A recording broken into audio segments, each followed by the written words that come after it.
Hello everyone, सुहालो नमस्ते। तपाईँलाई स्वागत छ मेरो भिडियोमा। म चिनुमा डिम्बु फ्रम पास्तर है। आज चाहिँ मैले भिडियो स्टार्ट गरिरहेको छु। म चाहिँ उठेर मुख धुएर है सरसफाइ गरिसकेर भिडियो स्टार्ट गरिरहेको छु। तर मैले आगो फुकेकै छुइनँ है। अब म चाहिँ आगो फुक्न गएको। चाहिँ मैले यो खोस्टालाई थन्को लाउनु पर्ने हुन्छ। खोस्टा पनि छ नि त। यता छ मकै पनि बनाउनु पर्ने। अब मकै बनाउनु पर्ने हुन्छ। तर पहिले म मेरो कामहरू सघाउँछु। बर्खा मासमा है घरको हालत चाहिँ बिजोक हुन्छ।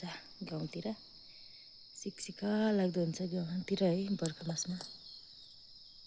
घाम झल्किन खोजिरहेछ।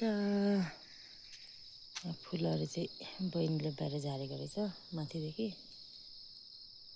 अनि लथालिङ्ग भइरहेछ।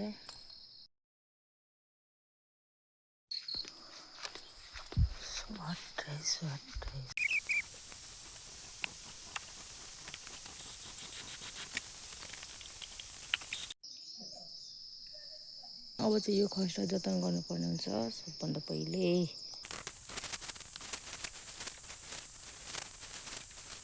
हार्दैछौँ ठेकान लाउँदै यहाँ जतन गर्नुपर्ने हुन्छ।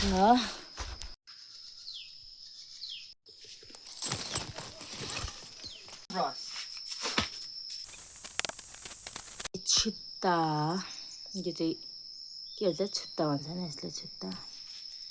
यता चाहिँ यहाँ छ अनि यहाँ सुँगुरहरूले खाने यहाँ छ।